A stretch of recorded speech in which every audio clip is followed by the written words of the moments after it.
नमो भगवते वासुदेवाय। जय श्री कृष्ण। राधे राधे। प्यारे भक्तगणों, आज है जेठ महीने की शुक्ला पक्ष की द्वादशी तिथि।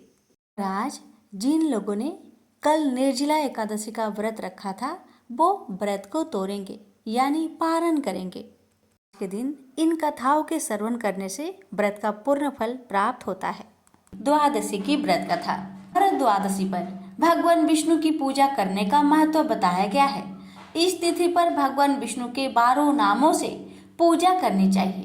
साथ ही ब्राह्मण भोजन या जरूरतमंद लोगों को अन्न दान करना चाहिए। द्वादशी के दिन चावल का दान करना बहुत शुभ माना जाता है। ऐसा कहा जाता है कि इस दिन चावल का दान करने से व्यक्ति को सभी परेशानियों से छुटकारा मिल सकता है और सौभाग्य की प्राप्ति भी हो सकती है।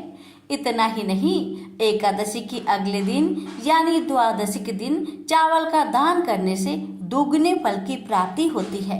आइए प्यारे भक्तगणों, श्रवण करते हैं एकादशी व्रत की पारण से जुड़ी सभी कथाएं एक साथ। कथा को पूरा सुनिए और दूसरे भक्तों के पास भी शेयर करें। कथा इस प्रकार है।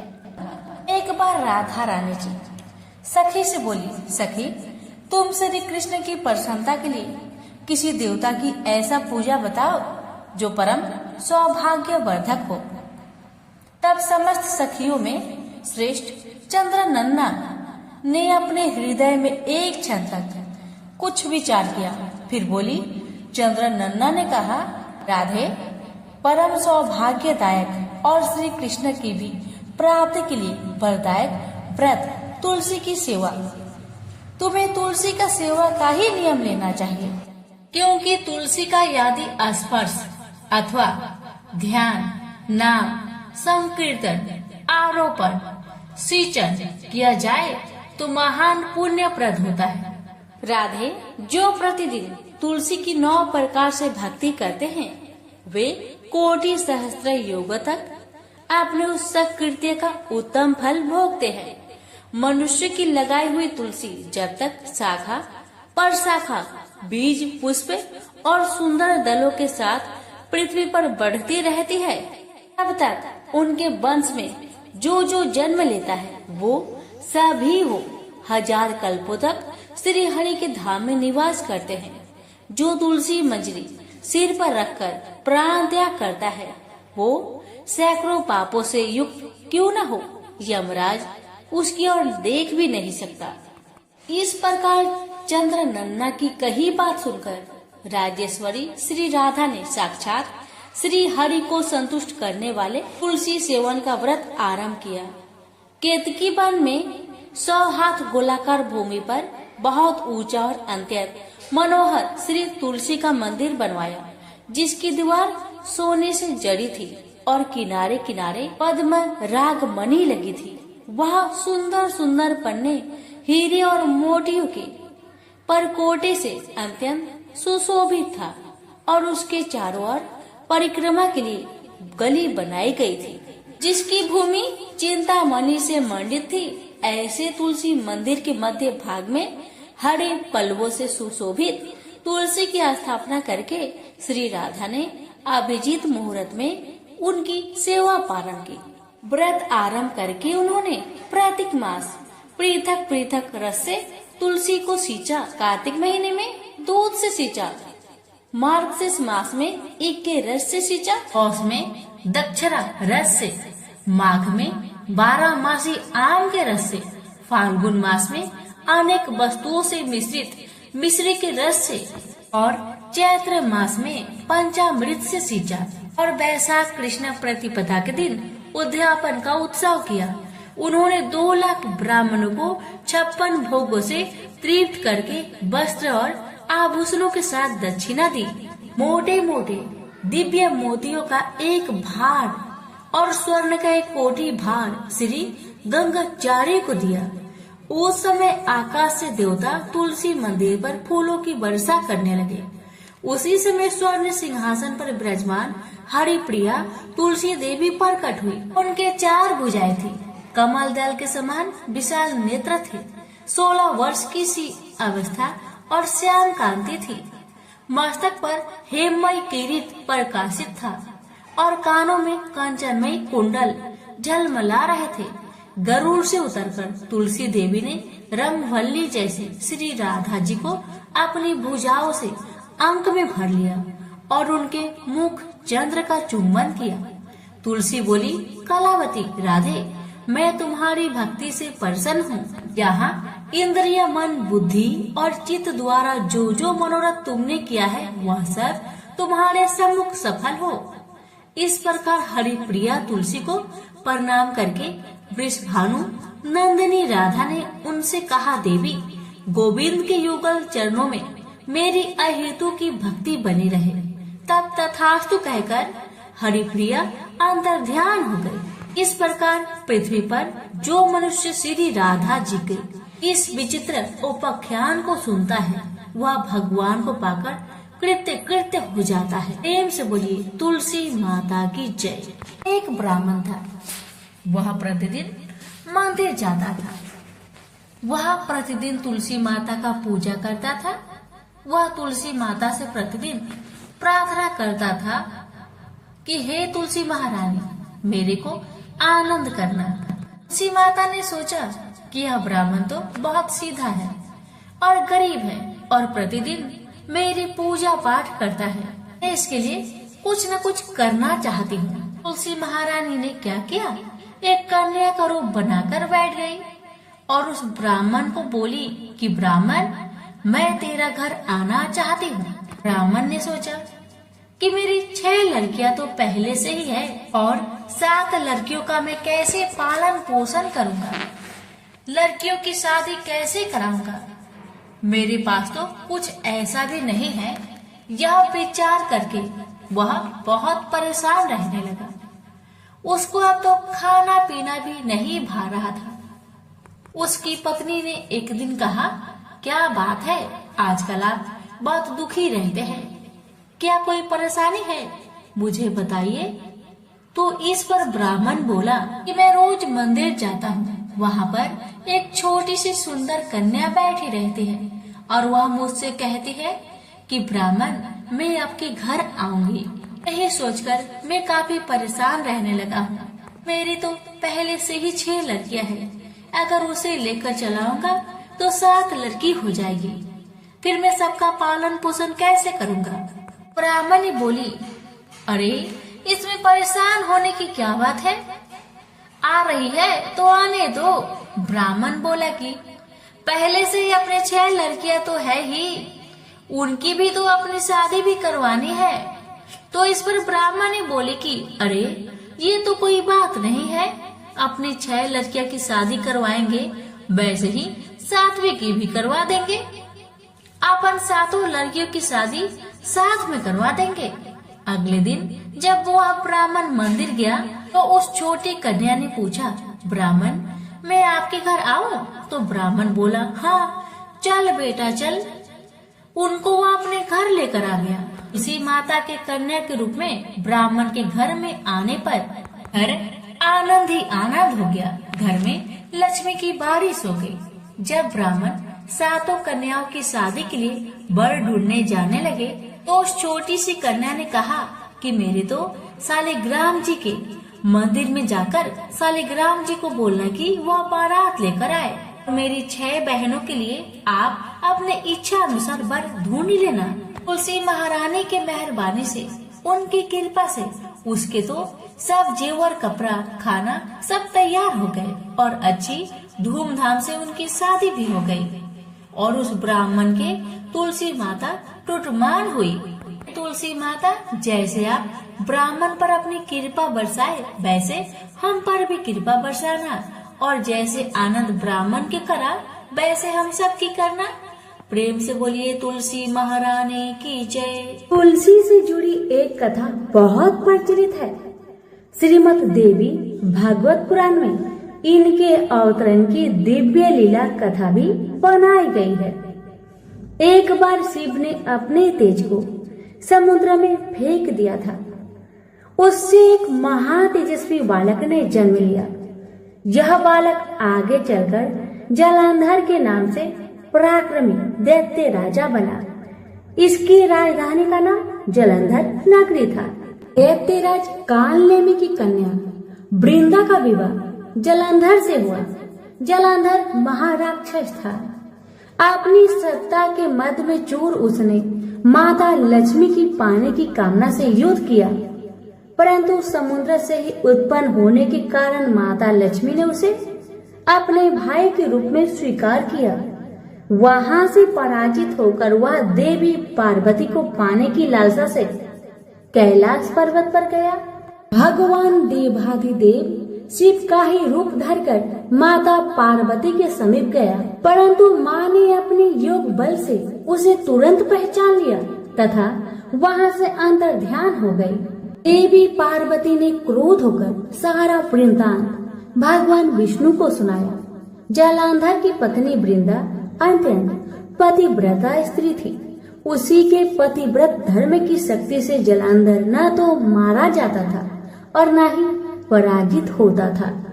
इसलिए जलंधर का नाश करने के लिए वृंदा के पतिव्रत धर्म को भंग करना बहुत जरूरी था। इसी कारण भगवान विष्णु ऋषि का भेष धारण करके वन में जा पहुँचे, जहाँ वृंदा अकेली भ्रमण कर रही थी। भगवान के साथ दो मायावी राक्षस भी थे, जिन्हें देखकर वृंदा भयभीत हो गई। ऋषि ने वृंदा के सामने पल में दोनों को भस्म कर दिया।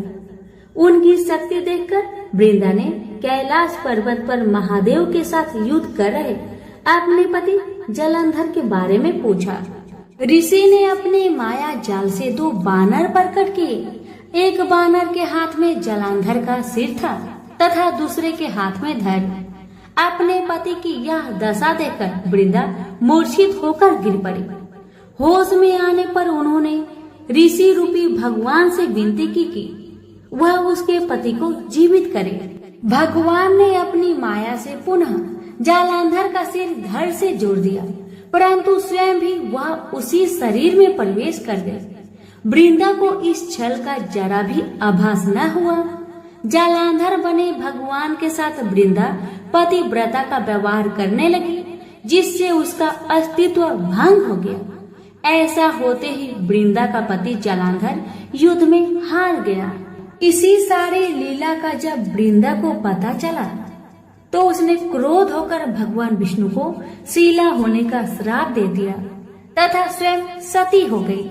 जहाँ वृंदा भस्म हुई वहाँ तुलसी का पौधा उगा। भगवान विष्णु ने वृंदा से कहा, हे वृंदा, तुम अपने अस्तित्व के कारण मुझे लक्ष्मी से भी अधिक प्रिय हो गई हो।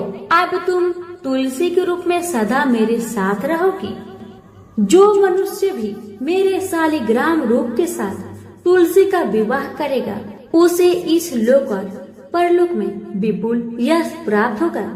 जिस घर में तुलसी होती है वहाँ यम के दूत भी असमय नहीं जा सकते। गंगा व नर्मदा के जल में स्नान तथा तुलसी का पूजन बराबर माना जाता है। चाहे मनुष्य कितना भी पापी क्यों न हो, मृत्यु के समय जिसके प्राण मंजरी रहित तुलसी और गंगा जल मुख में रखकर निकल जाते हैं, वह पापों से मुक्त होकर बैकुंठ धाम को प्राप्त होता है। जो मनुष्य तुलसी व आंवलों की छाया में अपने पितरों का श्राद्ध करता है, उसके पितर मोक्ष को प्राप्त हो जाते हैं। उसी दैत्य जलंधर की यह भूमि जलंधर नाम से विख्यात है। सती वृंदा का मंदिर मोहल्ला कोट किशनचंद में स्थित है। कहते हैं इस स्थान पर एक प्राचीन गुफा थी जो सीधी हरिद्वार तक जाती थी। सच्चे मन से 40 दिन तक सती वृंदा देवी के मंदिर में पूजा करने से सभी मनोरथ पूर्ण होते हैं। तो प्रेम से बोलिए तुलसी मैया की जय। ब्रह्मा जी के मानस पुत्र धर्म का विवाह दक्ष की कन्या मूर्ति से हुआ था। इन्हीं मूर्ति की कोख से नर और नारायण का जन्म हुआ। बड़े होने पर नर और नारायण बद्रिका आश्रम चले गए और ईश्वर की कठिन तपस्या करने लगे। उनकी कठिन तपस्या से इंद्र घबरा गए। वे सोचने लगे, अगर ये नर और नारायण इस तरह कठिन तप करते रहे तो एक दिन इंद्रासन पाने का अधिकारी हो जाएंगे। मुझे इनकी तपस्या भंग करनी चाहिए। यह सोचकर इंद्र ने कामदेव को आदेश दिया, कामदेव, तुम अप्सराओं को लेकर बद्रिका आश्रम जाकर नर नारायण की तपस्या भंग कर दो। इंद्र की आज्ञा पाकर कामदेव अप्सराओं को साथ लेकर बद्रिका आश्रम पहुंचा और नर नारायण की तपस्या भंग करने की कोशिश करने लगा, लेकिन नर और नारायण पर कामदेव की माया का कोई प्रभाव नहीं पड़ा। निराश होकर कामदेव अप्सराओं सहित वापस इंद्र के वहां पहुंचा और बोला, देवराज, मैं अपनी कोशिश में असफल रहा। वो दोनों ऋषि भगवान भजन में इतने तल्लीन हैं कि उन पर हमारी किसी कोशिश का भी रत्ती भर भी असर नहीं हुआ। इंद्र बोले, कोई बात नहीं, मैं किसी अन्य तरीके से उन्हें साधना से विचलित करने की कोशिश करूंगा। इंद्र ने अनेक कोशिशें की, किंतु अपनी हर कोशिश में नाकामयाब रहा। पर इस बीच एक ऐसा संयोग बन गया कि इंद्र को अपनी मनचाही मुराद पूरी होते दिखाई देने लगी। एक दिन महर्षि च्यवन नकुलेश्वर तीर्थ में नर्मदा में स्नान करने पधारे। अभी उन्होंने जल पर पैर रखा ही था कि तभी एक सांप ने उनका पैर थाम लिया। महर्षि ने पैर छुड़ाने की बहुत कोशिश की, लेकिन पैर छोड़ने के बजाय सांप ने अपनी जकड़ में और तेज कर दी। वे दर्द से कराह उठे। आह, मेरा पूरा जिस्म सुन्न हो गया। अरे छोड़ दुष्ट, नहीं छोड़ता, जा, मैं तुझे श्राप देता हूँ कि इसी क्षण से तू विषहीन हो जाएगा। ऋषि के श्राप से सांप विषहीन हो गया। ऋषि भी बेहोश हो गए, लेकिन उसने ऋषि को नहीं छोड़ा। वह च्यवन को पाताल लोक ले गया। पाताल में पहुंचकर जब ऋषि को होश आया, उन्होंने चौंक कर चारों तरफ देखा। कुछ देर का ही समय बीता था कि कई दैत्य ऋषि के सम्मुख पहुंचे और उन्हें सादर प्रणाम कर दैत्यराज प्रहलाद के पास ले गए। दैत्यराज ने च्यवन ने ऋषि की बहुत आवभगत की और ऊंचे सिंहासन पर बैठाकर उनका आशीर्वाद लेते हुए कहा, मुनिवर, मेरा अहो भाग्य कि आपने दैत्य की इस नगरी में पधारकर हमें कृतार्थ किया। मेरे योग्य कोई सेवा हो तो बताइए। महर्षि च्यवन ने बोले, मैं यहाँ अपनी इच्छा से नहीं आया दैत्यराज, मुझे यहाँ पर एक भयंकर सांप ने खींच लाया है। प्रहलाद बोला, किसी भी बहाने से सही आप पाताल लोक पधारे तो सही, यही हमारे लिए बहुत गर्व की बात है। अब मैं आपको जल्दी वापस पृथ्वी पर न जाने दूंगा। प्रहलाद ने महर्षि की इतना सेवा शुश्रूषा की कि च्यवन ने खुश हो गए। एक दिन जब प्रहलाद च्यवन ऋषि की पैर दबा रहा था तो मुदित स्वर में ऋषि ने कहा, दैत्यराज, मैं तुम्हारी सेवा से बहुत प्रसन्न हूँ। तुम जो भी प्रश्न पूछना चाहते हो पूछ सकते हो। प्रहलाद बोला, महर्षि, बहुत दिनों से मैं तीर्थाटन के लिए जाने की सोच रहा हूँ, किंतु निर्णय नहीं ले पा रहा हूँ कि किस तीर्थ के दर्शन करने जाऊं। महर्षि बोले, पृथ्वी पर नैमिषारण्य, आकाश पर पुष्कर और पाताल में चक्र तीर्थ है। तुम इनमें से जहां भी चाहो जा सकते हो। प्रहलाद बोला, चक्र तीर्थ तो मैं हो आया हूँ, पुष्कर फिर कभी जाऊंगा। सबसे पहले मैं पृथ्वी पर नैमिषारण्य जाना चाहता हूँ। महर्षि बोले, यदि ऐसी ही तुम्हारी इच्छा है तो बेशक पहले वो ही हो आओ, मेरा आशीर्वाद तुम्हारे साथ है। प्रहलाद अपने दैत्य साथियों के साथ नैमिषारण्य पहुंचा। एक जगह पहुंचकर एक पेड़ की ओर इशारा करके सेनापति ने कहा, महाराज, जरा उस पेड़ को तो देखिए। उसकी हर शाखा और तने पर तीर ही तीर घुसे हुए हैं। पेड़ के पास पहुंचकर प्रहलाद ने कहा, किसी पक्के धनुषधारी ने इस पर अभ्यास किया लगता है। हर तीर के नीचे एक बिंधा हुआ नाग। यह तो सरासर हमारी बेइज्जती है। नाग हमारे मित्र है, इसलिए जिसने भी इस नागों को इतनी बेदर्दी से मारा है वह हमारा दुश्मन है। कभी पेड़ के झुरमुट से उन्हें दो तपस्वी निकलते दिखाई दिए, जिनके कंधों पर धनुष बाण थे और जिन्होंने गले में सूत की मालाएं पहनी हुई थी। उनके पास जाकर प्रहलाद ने पूछा, तुम दोनों कौन हैं और इस घनघोर जंगल में क्या कर रहे हो? उन व्यक्तियों ने उत्तर दिया, मैं नर हूँ और ये नारायण हैं। हम इस जंगल में तपस्या करते हैं और शस्त्र अभ्यास भी। प्रहलाद बोला, उस पेड़ पर जो बाने से बिधे हुए नाग है, क्या उन पर भी तुम दोनों ने ही अभ्यास किया है? नारायण बोले, हाँ, परंतु तुम कौन हो और यह प्रश्न किस लिए कर रहे हो? प्रहलाद ने उत्तर दिया, मैं दैत्यराज प्रहलाद हूँ। नागों की हत्या करके तुम दोनों में बड़ा ही अपराध किया है। तुम दोनों को इसका दंड भुगतना पड़ेगा। प्रहलाद की बात सुनकर दोनों तपस्वियों के चेहरे तन गए। वे बोले, कौन देगा हमें दंड? हमें दंड देने वाला भी विश्व में पैदा नहीं हुआ है। अपना रास्ता नापो दैत्याधापति। नर नारायण की बातें सुनकर दैत्यराज प्रहलाद गुस्से से बोला, तुम दोनों तपस्वियों की इतनी मजाल कि दैत्यराज के सम्मान को ठेस पहुंचाओ। ठहरो, मैं तुम्हें अभी दंड देता हूँ। यह कहकर दैत्यराज प्रहलाद ने अपने धनुष पर तीर चढ़ाकर नर की ओर चला दिया, लेकिन नारायण ने उसके तीर को इतनी तेजी के साथ रास्ते में ही काट फेंका कि प्रहलाद भौंकचक्का रह गया। फिर तो दैत्यराज प्रहलाद और नर नारायण के बीच घनघोर युद्ध छिड़ गया। दैत्य सेनापति के संकेत पर एक बड़ी सेना ने नर नारायण को चारों ओर से घेर लिया। नर नारायण अपने तीरों से दैत्यों पर इतनी विकट बाण वर्षा की, दैत्य घबरा गए। दोनों ओर से अग्नि बाण छूटने लगे, पहाड़ टूट टूट कर गिरने लगे, नदियों का जल उछलने लगा, धरती रह रहकर कांप उठी। तभी नर नारायण का एक बाण प्रहलाद को जा लगा और प्रहलाद संज्ञा शून्य हो गया। सेनापति उसे उठाकर युद्ध भूमि से बाहर ले गया और नर नारायण भी अपनी दिनचर्या में लग गए। होश आने पर प्रहलाद को अपनी स्थिति का पता लगा तो उसे बहुत दुख हुआ। उसने सोचा, इतना बड़ा धनुर्धारी होते हुए भी मैं उन दो तपस्वियों से कैसे मात खा गया। भगवान विष्णु के पास चलूं और उन्हीं से इस रहस्य का पता चलेगा।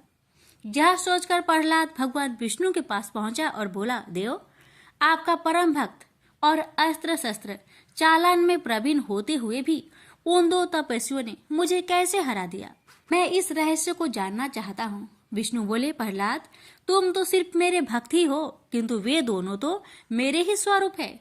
फिर तुम उन दोनों से कैसे जीत सकते थे? प्रहलाद ने विनय पूर्वक कहा, मुझे क्षमा कर दे प्रभु, मुझे इस बात का पता नहीं था कि वे दोनों आप ही के स्वरूप है। परंतु देव, मैंने युद्ध में उन्हें पराजित करने की प्रतिज्ञा की हुई है। अब उस प्रतिज्ञा का क्या होगा? विष्णु बोले, तुम उन्हें एक दूसरे ढंग से भी पराजित कर सकते हो प्रहलाद। वह कैसे देव? प्रहलाद ने प्रश्न किया। विष्णु बोले, उनकी पूजा आराधना करके उन्हें प्रसन्न करो। अगर वे प्रसन्न हो गए तो समझ लो तुम्हारी विजय हो गई। भगवान विष्णु की बात सुनकर प्रहलाद पुनः नैमिषारण्य में पहुंचा और पूरी भक्ति भाव से नर नारायण की आराधना करने लगा। उसकी कठिन साधना से प्रसन्न होकर नर नारायण ने उसे दर्शन दिए। फिर बोले, हम तुम्हारी आराधना से प्रसन्न हुए दैत्यराज, लेकिन तुमने तो हमें पराजित करने की प्रतिज्ञा की थी। अब हमारी आराधना किस लिए कर रहे हो? प्रहलाद बोला, पहले मुझे आपके वास्तविक स्वरूप का पता नहीं था देव, लेकिन जब भगवान विष्णु ने मुझे बताया कि आप दोनों उन्हीं के प्रति स्वरूप है तो मेरी आंखें खुल गई। मुझे क्षमा कर दीजिए। नर नारायण बोले, हमने तुम्हें क्षमा कर दिया और अब पराजित पुरुष के रूप में हम तुम्हें आशीर्वाद देते हैं कि तुम अक्षय, अविनाशी और अजर अमर रहोगे। इस पृथ्वी पर जब तक एक भी विष्णु भक्त मौजूद रहेगा, उसके भक्त के रूप में तुम्हें हमेशा याद करता रहेगा। प्रहलाद को आशीर्वाद देकर नर नारायण अदृश्य हो गए और प्रहलाद वापस पाताल पहुंचा और दूसरे ही दिन हिरण्याक्ष के पुत्र अंधक को दैत्य का राजपाट सौंपकर वन गमन कर गया। अपना शेष जीवन अपने हरि भजन में व्यतीत किया और हरि कृपा से अंत में बैकुंठ धाम को गया। नर नारायण की वास्तविक स्वरूप का ज्ञान होते ही इंद्र को अपनी भूल का आभास हो गया और उन्होंने फिर नर नारायण की तपस्या में कोई विघ्न डालने की कुचेष्टा नहीं की। प्रेम से बोलिए विष्णु भगवान की जय। गणेश जी की कथा। पौराणिक कथा के अनुसार एक समय की बात है कि भगवान विष्णु का विवाह माता लक्ष्मी जी के साथ निश्चित हुआ। विवाह की सभी तैयारी होने लगी। सभी देवी देवताओं को निमंत्रण भेजे गए, लेकिन भूलवश गणेश जी को निमंत्रण देना रह गया था। इधर भगवान विष्णु की बारात जाने का समय आ चुका था। सभी देवता अपनी पत्नियों के साथ विवाह समारोह में शामिल होने को आए। परंतु सभी देवी देवताओं ने देखा कि गणेश जी कहीं दिखाई नहीं दे रहे हैं।